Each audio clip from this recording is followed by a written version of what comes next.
Hello Governor, welcome to the KITGUN Arcane Guide. Today I'm going to go through all the KITGUN Arcanes, tell you what they do, where to get them, but most importantly, try to help you understand them, because knowing something is good is useless if you don't know why. I decided to split the KITGUN Arcanes away from primary and secondary arcanes because, well, they can be used on both primary and secondary, so I would have to explain them twice for no reason. So let us get right to it, shall we? There are two main types of KITGUN Arcanes, Pax and Residual. We're going to start off with Residual and cover them all at once because they're very similar. There is Residual Boils, Malodor, Shock and Viremaya. These represent the four basic elements, heat, cold, electricity and toxin respectively, and they all have a 20% chance to trigger on a KITGUN kill. They're also all obtained the same way, from Isolation Vault bounties on Deimos rotations A and B. They generally come from the second, third and final stage, and they're not that difficult to get. The drop chance is quite good. Residual Boils creates an area that spawns volatile hives which explode for 80 heat damage a pop. Residual Malodor creates a chilling area that deals 40 cold damage per second. Residual Shock creates a lightning spire that zaps nearby enemies for 200 electricity damage. And Residual Viremaya creates a pool of toxic blood that does 40 toxin damage per second. Now, you might look at these and go, wow, that's pretty bad. And you would be absolutely correct, but only because this is only one half of the arcane. For you see, Residual Arcanes were made to be used together with the Warframe Theorem Arcanes, which you can also get from the Isolation Vault bounties. This is why the description of every Residual Arcane ends with standing in the area applies the appropriate damage type to Theorem Arcanes. Because these barely do anything on their own. Yes, they can add a little bit of priming, but the damage is negligible at best. There are three Theorem Arcanes that you can use these with: Contagion, Demulcent and Infection. And they all trigger when you stand in the residual zones. Contagion will create an orb that orbits your frame every 2 seconds. This orb will strike the nearest enemy within 15 meters of you, dealing 150 damage, with the damage type being based on the residual arcane that created the area. So if it was Shock, it will do electricity damage. If it was Malodor, it will be cold. If Boils, it will be heat. And if Viremaya, it will be toxin. Any enemy hit by this globe will then take up to 200% increased damage for 6 seconds from the element the globe hit them with. Meaning that if you trigger Theorem Ccontagion with a pull from Viremaya, which does toxin damage, the globe will make enemies vulnerable to toxin. The globes were kind of like Nova's null stars, so you can stack them up, and if you have two different residual arcanes, one on a primary, one on a secondary, you can actually have two different types of globes at the same time. This is a very poorly described arcane that I think would be more used if people understood what it actually does. The globes also persist for up to 30 seconds when you leave the zone.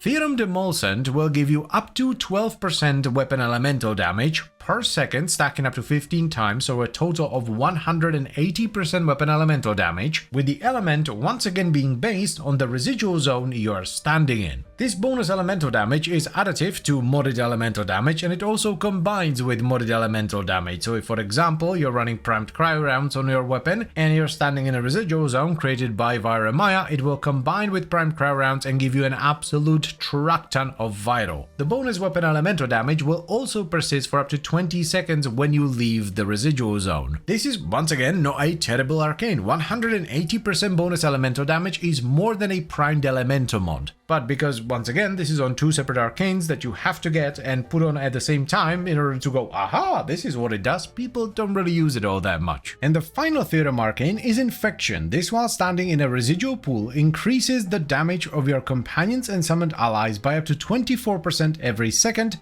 stacking up to 15 times for a grand total of 360%. It also adds the corresponding residual element to your ally. So once again, if it was Viremaya, it will give them toxin. If it was Shock, it will give them electricity, and so on and so on and so on. This is an incredible arcane for most pet builds, like if you're doing Sant Kavati Naros, Lethal Progeny Caliban, or even Shadows of the Dead Necros, this will give you a ton of extra damage. The main issue with these, aside from the fact that it's on two separate arcanes and it takes far too much finagling to figure out what it actually does and whether it's good or not, so most people don't bother, is that the buff timers on these are and always have been utterly broken. So even if you do somehow figure it out, the timers are gonna be like, nah mate, doesn't work. Theorem Infection, for example, has a bad habit of showing up and then falling off even though you still have the buff. So you think you don't have the buff, but you actually do, you're still doing the damage, you just can't see it anymore. So yeah, I feel these would be used much more if there was a better explanation in the game and you didn't have to sift through two different types of arcanes, one of which only goes on very specific guns, and if the buff timers weren't absolutely broken, so you could actually see that the arcane is doing something instead of blindly trusting it. The second type of KITGUN Arcane is Pax. There are 4 of them and they're all purchased from Rootzud in Fortuna. Pax Soar is very much a cool guy arcane that will provide you with up to 50% weapon accuracy while airborne, up to 50% negative weapon recoil while airborne, while at the same time increasing your aim glide and wall light duration by up to 5 seconds. This is a very nice arcane. The stats you get work very well together, but whether you're gonna use it or not depends entirely on your playstyle. If, unlike me, you're one of those people that likes to stay in the air all the time, either aim gliding or wall latching, and you're maybe even taking advantage of mods like Aviator to get a nice chunk of damage reduction, this arcane is damn near perfect. But for the rest of us, we're just glad you're having fun. All I can really say here is buy it, try it, and see whether you like it or not. Pax Bolt triggers on a headshot kill and it grants you up to 30% power efficiency and power strength on the next ability used within 4 seconds. This one is pretty straightforward. It's a caster arcane for heavy hitting kit guns. If you're playing a setup that gets a handful of shots in between each ability cast, this arcane is really damn good. I'm a big fan of this on the Tomb Finger, which is very accurate and hits really damn hard, so it has no problem one-shotting enemies if you hit a headshot. I mostly appreciate it for the efficiency, because 30% efficiency is quite a bit and can at times save you a mod slot on your frame. Because if it fits into your setup and you can reliably get those headshot kills before each ability cast, it's the equivalent of running Streamline on your frame. That is not to say that the strength buff is bad or negligible. 30% strength is still 30% strength. I don't usually utilize it for the strength, but it's nice, especially on buffing frames where you can get a headshot, buff, headshot, buff, and then go. Pax Charge will give your kit gun a rechargeable magazine, so you never have to worry about ammo, and ranking it up to rank 3 just increases the recharge delay reduction by up to 50%, so the magazine will start recharging faster. This, believe it or not, is an absolutely top tier arcane if you want to run a setup that would normally decimate your ammo pool. Fire rate is a fantastic way of multiplying your damage and the amount of status you proc, but add too much of it and you'll run out of bullets, because instead of scaling the damage of your bullets, you're just firing more of them. This, however, is not a problem if you're running Pax Charge and you have infinite ammo. Doesn't work well on all the kit guns, it's not great for the Tomb Finger, but on the beam kit guns, oh baby. And that goes for both primary and secondary, though I usually prefer it on secondary because you can build a low crit chance, high status chance secondary beam kit gun and then just fix the crit with Enervate.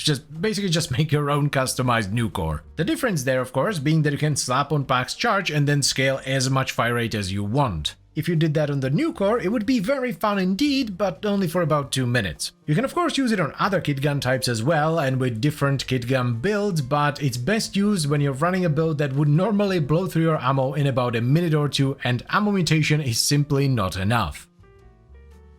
Pax Seeker triggers on a headshot kill and it causes up to 4 projectiles to burst from the target and seek nearby enemies in attempt to headshot them. This is the most generic and therefore the most widely used KITGUN Arcane in the game. If you can reliably headshot with the kit gun, this arcane will add a nice chunk of extra clear speed. The thing about Pax Seeker that makes it so good is that the bolts just hit really damn hard. They inherit crit and status from the kit gun. They're affected by the mods on your kit gun. They even get double benefit from crit mods for some reason, not sure whether that's a bug or not. Their damage is multiplied with multi-shot as well, which is somewhat rare for these kinds of effects, and condition overload from either galvanized shot or aptitude is multiplicative on them. So the bolt, with the right setup, can easily hit an enemy for upwards of 1,000,000 damage. And with the rank 3 Seeker, you get 4 of them per headshot kill. There's a reason why most people jump this on most of their kit guns. It's just really damn good.